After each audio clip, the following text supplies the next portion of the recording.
This is Ohio Fish Rescue. Perfect. What the?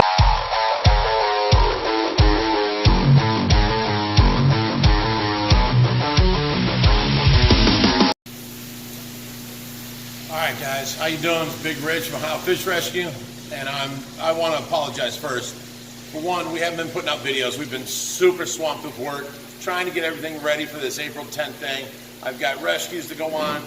It's been getting out of hand lately. We're getting up every day and just grueling ahead and getting everything done we can. So for this, but in the meantime, we need some videos on YouTube. Everyone's asking, and I'm sorry to keep you waiting, but we're going to do a filtration video for you today. No, you wanted it, but come on in. We'll explain everything we can. We keep this closed because in here we keep it around 80 to 82 degrees to keep the water up to 78. We don't have no electric heaters in any of the tanks. For those of you that don't know that, so we're going to go in here, we're going to turn off the heat, and then we'll go ahead and start the video. Long cast. Oh, if anybody needs, we got some baby balloon mollies we can give out. Ours had babies. Come on in. Along back here. Now, a lot of things have changed, and we're going to do a tour lately, but we've got more room in here because we opened up the other side and we're setting up tanks over there. But, now, before I get into this filtration video, you guys are going to be wanting to see the filtration, but there's going to be people out there, when I bypass this tank, they're going to be like, what's in that tank? Was that of this? Was that of that? So I'm going to go ahead and show you the tanks first. Come on over here. In here we have our two Armadas. They're getting big. We got the 25-inch Tigrinas, a couple of Archer cats, vulture cats. The goonch is back there. Somebody nibbled on his top fin, but that's healing up now. Albino clown knife. We have a short-bodied Peroon shark. And then over here we have the Fly River turtle. We had to take him out of the 1,000-gallon tank because he was eating meaty substances that we feed the fish over there, and he needs some fruits in his life, and it wasn't getting to him in that tank. So we put him over here while he's little yet and keep feeding him some fruity foods. We got the Blue Azul over here. He was getting picked on in another tank. He's a really nice-looking peacock bass. Over here, now this is a 90-gallon. We actually had that background laying around from another tank that we picked up, and it was bent and it was warped and out of shape. So we heated it up, we bent it back and straight, we clamped it, we got it to where it wants to stay straight. We were able to put it in there and put some gravel down. This is just a temporary tank for different fish that are too small or can't go in with other tanks. Right now we have the African arrow in there, the big one's down bottom. He's in there with that Indo tarpon. And then we have, I think, Five of them. Five gold clown knives. Hides in the sides because this African arrow is kind of a tank boss. We have the Brachyplatystoma filamentosum, the Rio Paraiba. And then under here, there he goes, under the filter, is a Giraffe cat baby. So as they get bigger, they'll go into this 180. As they get bigger from here, they can go into the 1,000. But now we're on to the meat and potatoes of the video. You want to see our filtration. Gosh, you're going to have to get back there. Okay, now this here is a sock table I had made. If you guys remember, see this 800-gallon tub right here? This was the tub that we went to Washington and saved them 19 3- and 4-foot catfish with. We had no use for it once we come home, so I turned it into filtration. It's basically an 800-gallon settling chamber. So in the meantime, I have 9 socks that are 100 micron, they're 32 inches deep, 7 inches across. These fill up, and when water overflows here, I know it's time to change the socks out.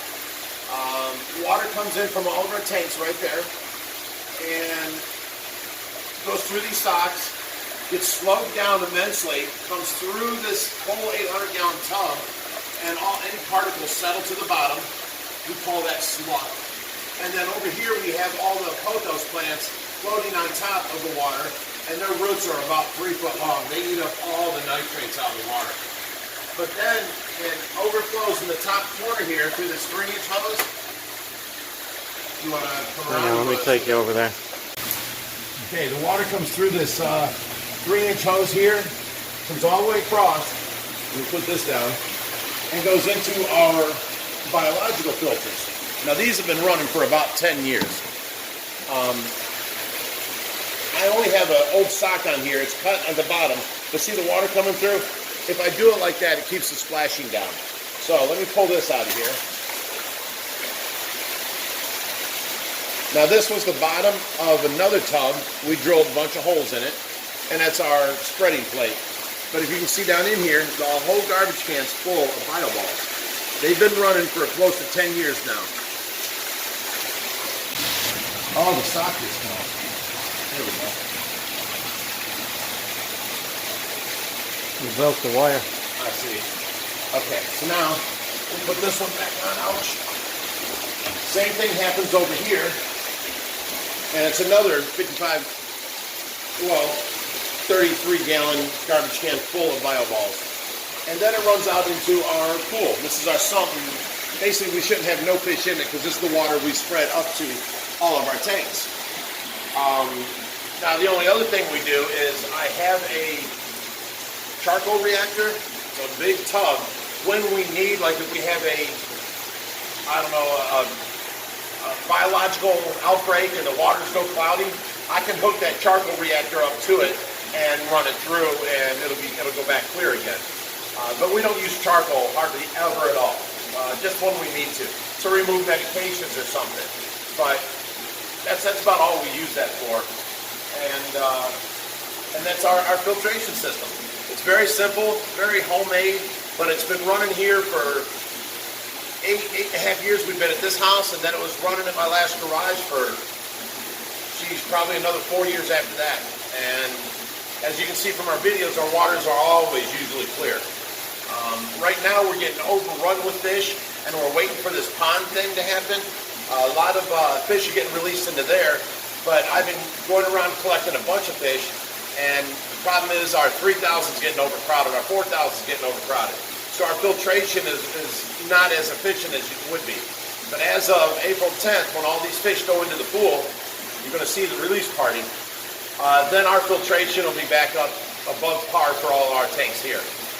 We're going to have a total of 21,000-gallon tanks total. I'm going to come on over here. This here is the 2200, and we have it in place. Well, I'm going on another cross-country rescue. Josh is going to settle this to the ground and get it leveled out.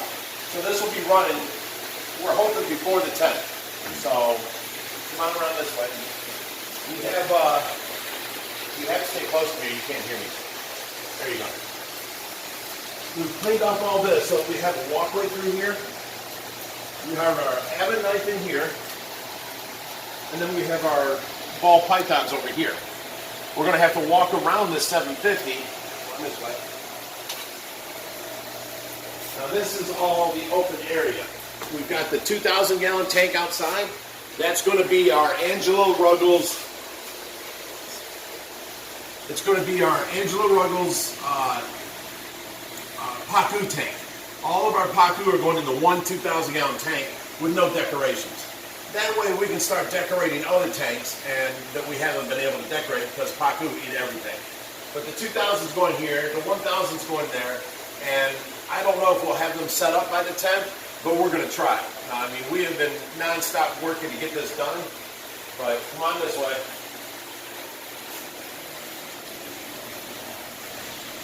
We've got these 2 tanks left to set up. Now, or 3, there's a 400-gallon back there. So, you guys, I don't know if you think we just sit around here doing nothing, but we're trying. We're getting everything done. We're doing what we can. We have filtration for this side of the room. This is the Ultimate Tube 30,000. It's a biological filter. And then I have a big sand filter for the tanks that are going against this wall because I can't hook them into my filtration. But the sand filter is running on another tank right now, and all the biomedia that's going in here is running on another tank. We've been having that run for about 3.5 months now to get it natured and full of biological, what do you call it?